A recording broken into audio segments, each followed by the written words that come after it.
Congratulations. If this message has reached you before October 6th, that means you're still ahead of the clock. You're still breathing in a world that's about to change. Still standing in that tiny window of time where choices still matter. Most people don't realize when they're living inside the calm before something big. They waste it scrolling, laughing, pretending everything's fine.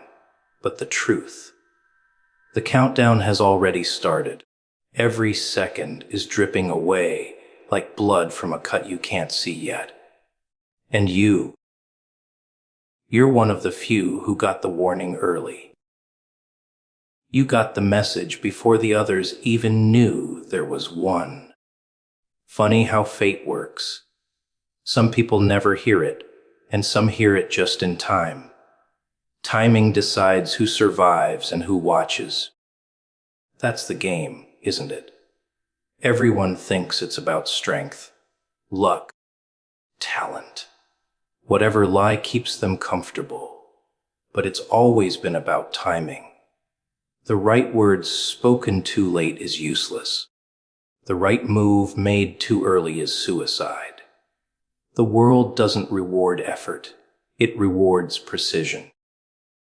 You can have all the power in your hands, all the brilliance in your head, but if you move at the wrong second, it all turns to ash. Timing separates the survivors from the spectators, the winners from the ones who clap for them. Most people don't even see time the way they should. They think it's something you have. They say things like, "I've got time," as if time is some obedient pet sitting by their side. But time isn't loyal. It doesn't belong to you. It's a predator. It's always moving, always devouring, and it never looks back. The moment you think you're in control of it, that's when it bites. The smart ones, the dangerous ones, don't try to own time. They learn to read it. They feel when the shift is coming, when the air changes, when the silence grows heavier. They can sense the second before something breaks. And when it does, they're already in position. Everyone else, they're still blinking, still thinking, still trying to figure out what happened. People call it luck when someone moves at the perfect moment. Oh, they were lucky. No, they were awake. Luck is just what the lazy call other people's timing. The world throws signs every second, small warnings, tiny openings, perfect chances. But people miss them because they're too busy waiting for things to feel right. Timing isn't about comfort. It's about awareness. It's about moving when your instincts scream at you to wait, about striking when everyone else freezes. Survival isn't a reward for the strongest. It's the prize for the fastest to recognize the moment. And the cruelest part, the window always closes faster than you think. 1 second it's wide open, calling your name, and the next, it's gone. Blink, and you miss it. Hesitate, and you lose it. That's what most people never understand. They think they'll get another chance, another sign, another day. But time doesn't repeat itself. It mocks you by moving on. And when the door slams shut, all the what-ifs in the world won't open it again. You'll stand there with your excuses, your regrets, your perfect plans. And none of them will matter, because the moment that mattered already passed. Timing has no mercy. It doesn't wait for you to be ready. It doesn't care if you're scared or unsure or tired. The moment arrives, and it demands an answer. You either act or you disappear into the background. The ones who survive are the ones who understand that hesitation is death disguised as safety. They feel the fear, but they move anyway. They don't wait for clarity. They create it by acting. And once they do, the world bends to them, because the world respects momentum more than perfection. The watchers, the ones who hesitate, they spend their lives analyzing, replaying, trying to understand what went wrong. They talk about timing like it's bad luck. But the truth is, timing gives you signs long before it strikes. You just have to be willing to see what others ignore. The shift in a friend's tone, the unease in the room, the opportunity hiding in a mistake. All signs, all warnings. But people don't look, because looking requires presence, and presence is uncomfortable. Everyone wants to live in the past or the future, but timing exists only in the now. The now is where decisions are made, where everything changes, where the world moves with or without you. You can tell who understands timing by the way they move. They don't rush, they don't drag. They glide through chaos as if they've seen it all before. They wait when waiting hurts. They act when silence cracks. And when they move, everything around them shifts, like the world was waiting for that exact moment. That's real power, not money, not fame, not muscles. Timing. Knowing when to speak, when to strike, when to walk away. The world's full of corpses of people who almost made it, who were almost right, who were almost in time. Almost is the graveyard of those who thought they had more seconds to spare, and the few standing on top. They understood that time doesn't hand out second chances. It rewards the ones who see the pattern, who feel the pulse, who act before the sound even reaches their ears. Timing decides who walks away from the fire and who burns inside it, smiling, still wondering why it all went wrong. Warnings never come to everyone, only to the awake. The universe doesn't shout its secrets to the crowd. It whispers them to the ones who know how to listen. Most people are too busy drowning in noise, lost in the echo of their own distractions, blinded by screens, by comfort, by lies they tell themselves to make it through another day. They want signs, they beg for answers, they demand guidance. But when the warning finally comes, it slips right past them, quiet and sharp, because they were never truly awake to begin with. You ever notice how some people always seem to sense things before they happen? They walk differently. They watch differently. They don't talk as much. But when they do, it's like they've already seen the ending. Those are the awake ones. They pay attention to the things everyone else ignores. The pauses in speech, the tension in the air, the shift in the pattern. They don't need proof. They don't need explanations. They just know. Because warnings don't come in lightning or fire. They come in silence. And only those who've trained their mind to listen beyond the noise can catch them. The asleep, they laugh at warnings. They say, "You're overreacting," or "You're paranoid," because they can't see the storm building behind the calm. They mistake peace for safety. They believe if they close their eyes, the danger disappears. But ignorance doesn't protect. It invites destruction. The warning isn't there to comfort. It's there to prepare. But how can you prepare for something you refuse to believe exists? That's why most people get hit by life like it's a surprise attack. They weren't blind by chance. They were blind by choice. The awake don't wait for disaster to knock. They feel it long before it arrives. They can sense when something in the world goes off balance. They might not have the answers, but they trust the tension. They don't call it superstition. They call it instinct sharpened by pain, by experience, by watching others fall asleep and never wake up again. When the warning comes, they don't question it. They move. They shift. They act while others laugh. And when the smoke clears, the difference between the awake and the asleep becomes painfully clear. The thing about warnings is that they're not meant to be pretty. They don't arrive with comfort or certainty.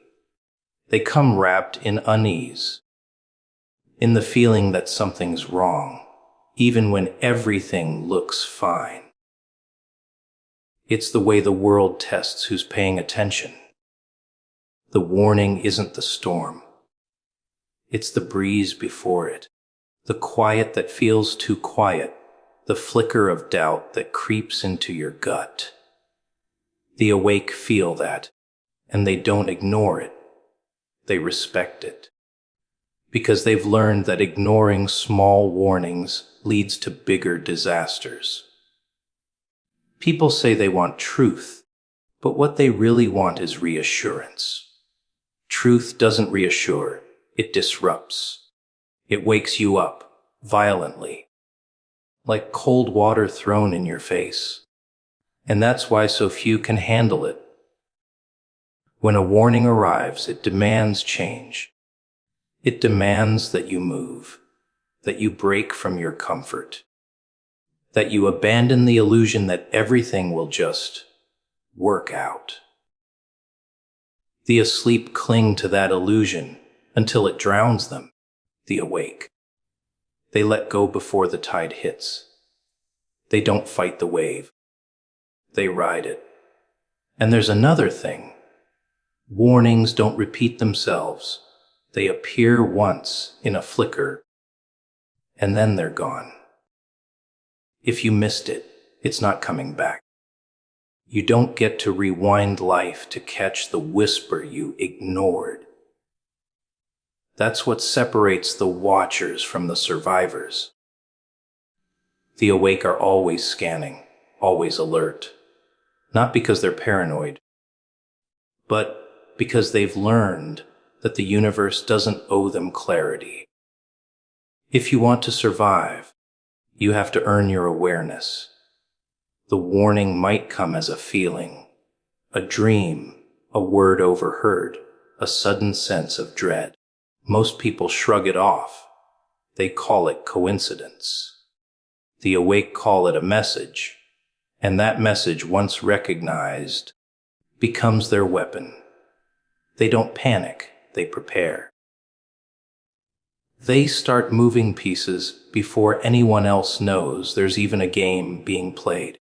By the time others realize what's happening, the awake are already miles ahead, calm, watching, waiting for the rest to catch up or burn trying.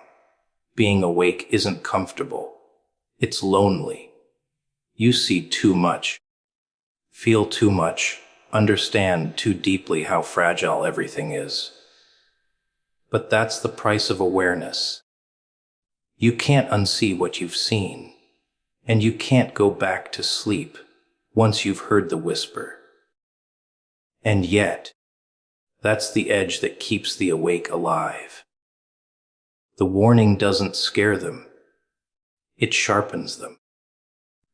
It reminds them that safety is an illusion, that the world is a game of observation, that only the ones who notice before the explosion get to tell the story afterward.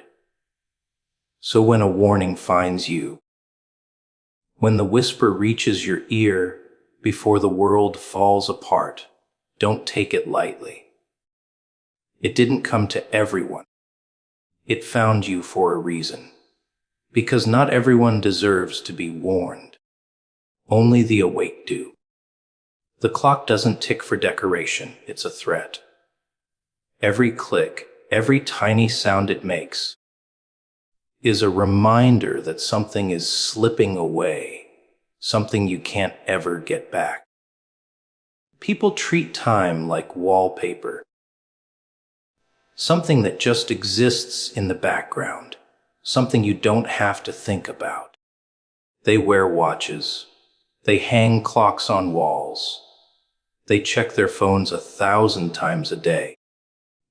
But none of it means they understand what it's actually saying.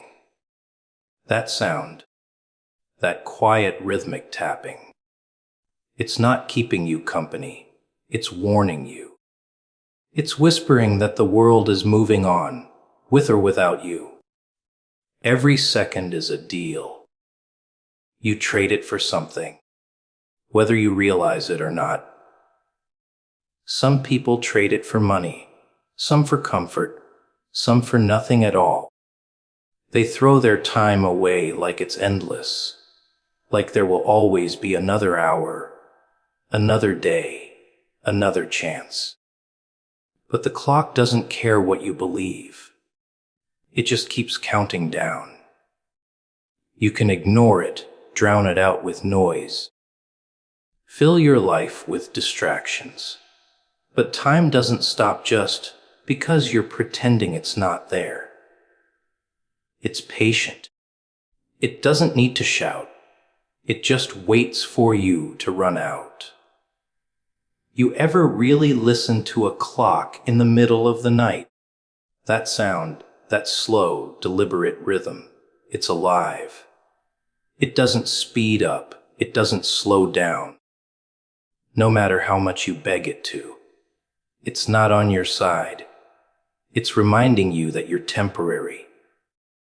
That all your plans, all your dreams, all your excuses are dying 1 second at a time. You think you have control, but you don't. The only real control you have is how you spend what's left.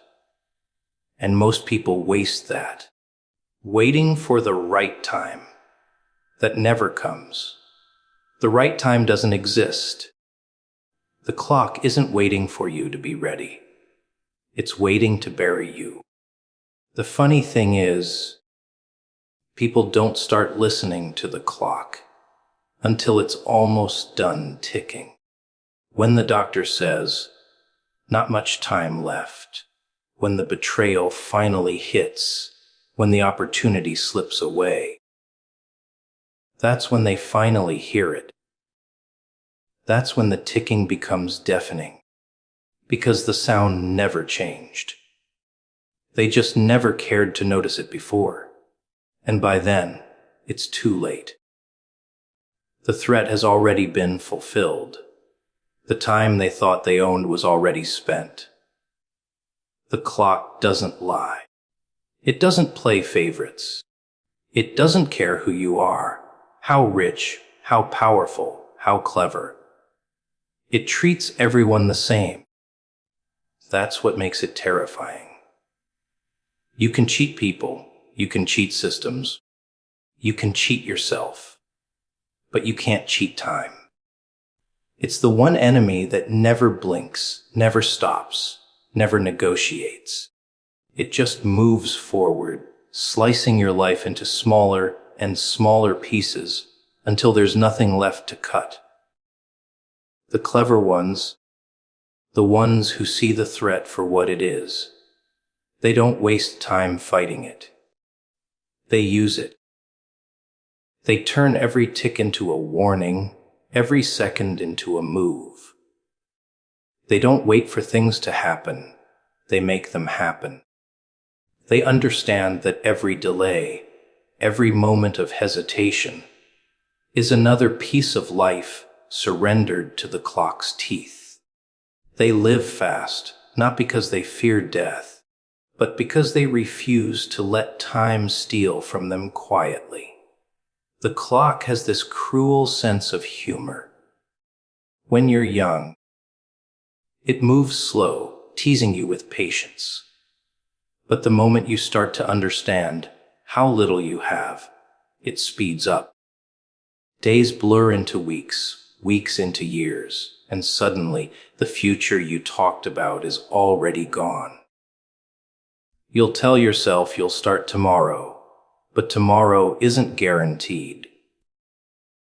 The clock never promised you that. Every second is borrowed. You don't own a single one. People like to say, time heals. No, it doesn't. Time erases. It doesn't fix the wounds. It just buries them under more seconds, until you forget how deep they were.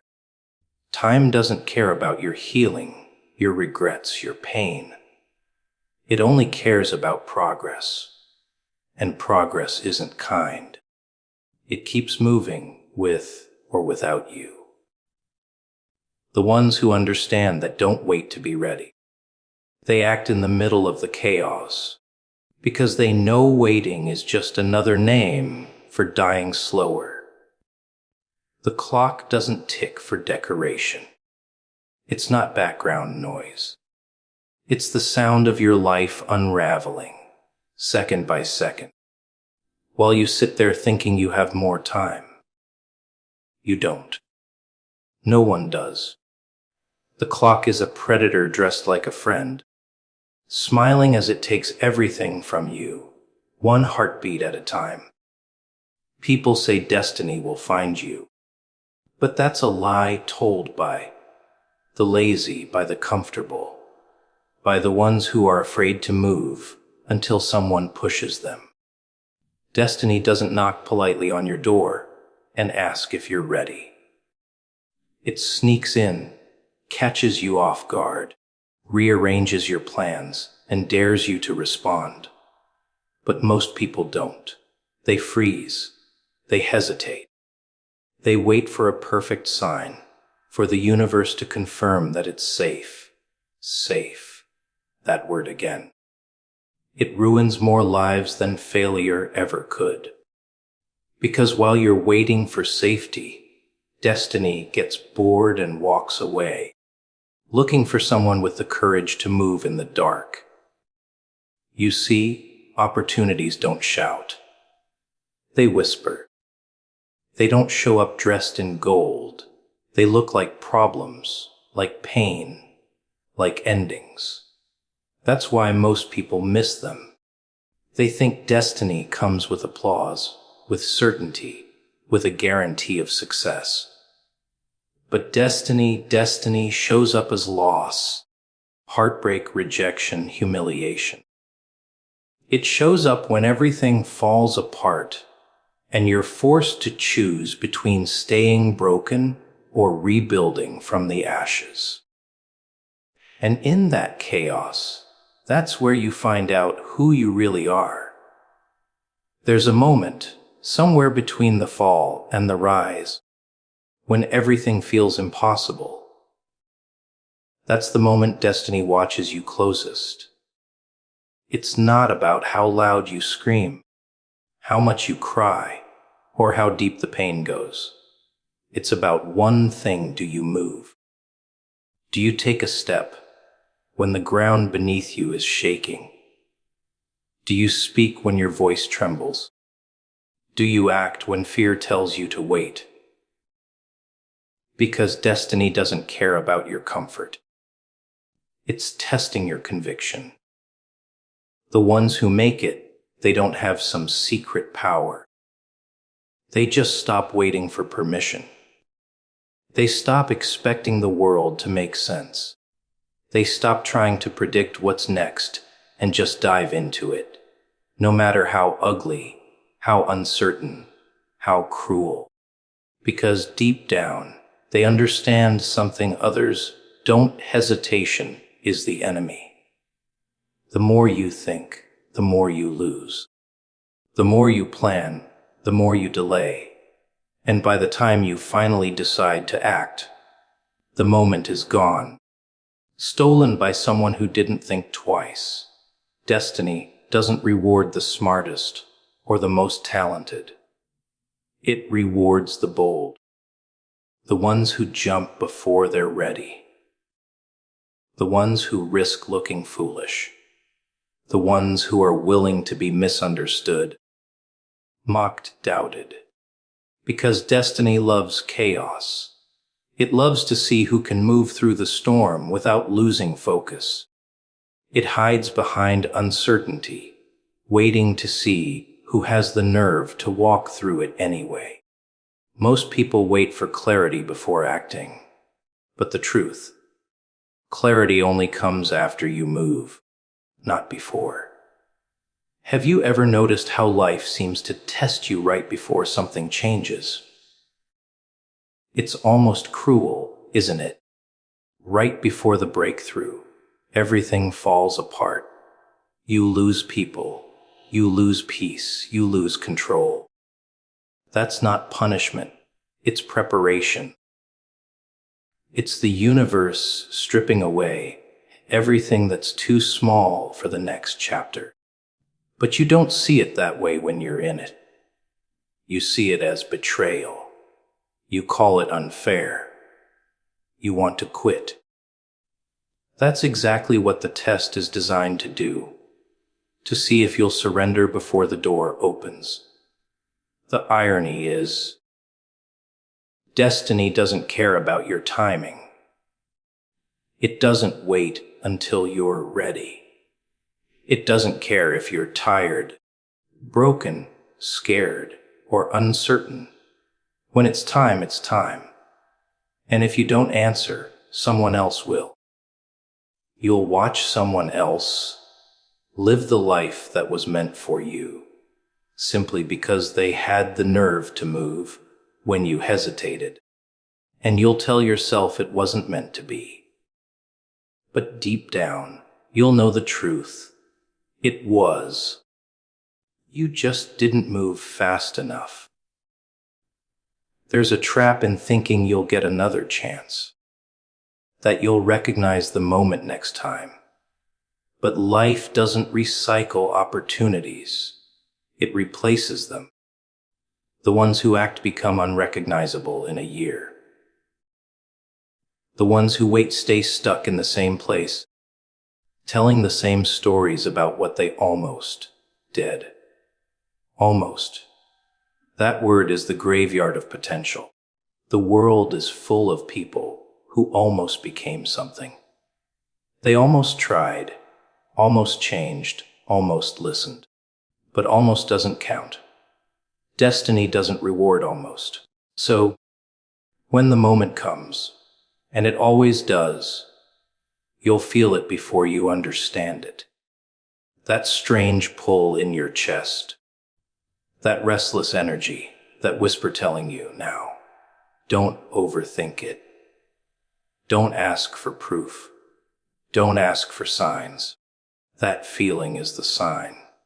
That discomfort is the call. Because destiny doesn't announce itself with trumpets. It slips in quietly, disguised as chaos, daring you to see through the confusion and act anyway. If you hesitate, it moves on. If you answer, it changes everything. People keep thinking the world will give them a warning before it breaks them. They think there'll be a sign, a signal, something obvious telling them it's time to change. But the truth, the world doesn't warn you, it just hits you. One day, everything feels fine, and the next, you're standing in the ruins of what used to make sense. That's the moment most people panic. They scramble, they beg, they blame. But the ones who truly rise, they don't waste time crying over what collapsed. They look at the pieces and start building something new, something stronger, something untouchable. Because destruction isn't the end. It's the beginning of clarity. When the storm comes, you can't reason with it. You can't beg it to pass quietly.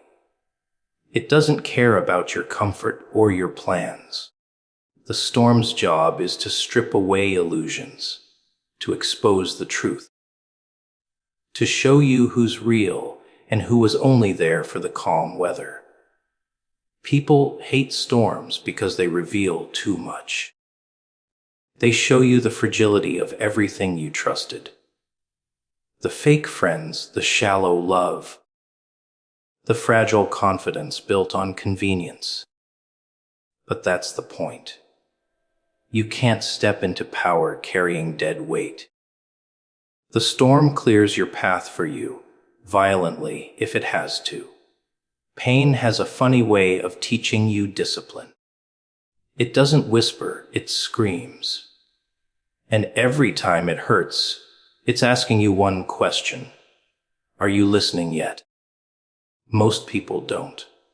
They cover their ears with distractions, noise, fake smiles.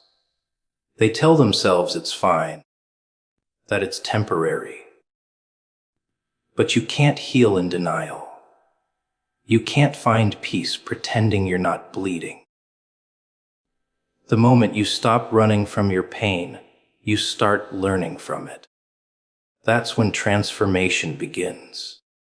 Not when things get better, but when you stop pretending they're fine. They say time heals everything, but that's another lie for the weak. Time doesn't heal, it hides. It buries the wound under routine, under noise, under fake laughter. But the wound stays there, waiting, rotting, whispering reminders at night. Healing doesn't come from waiting. It comes from confronting.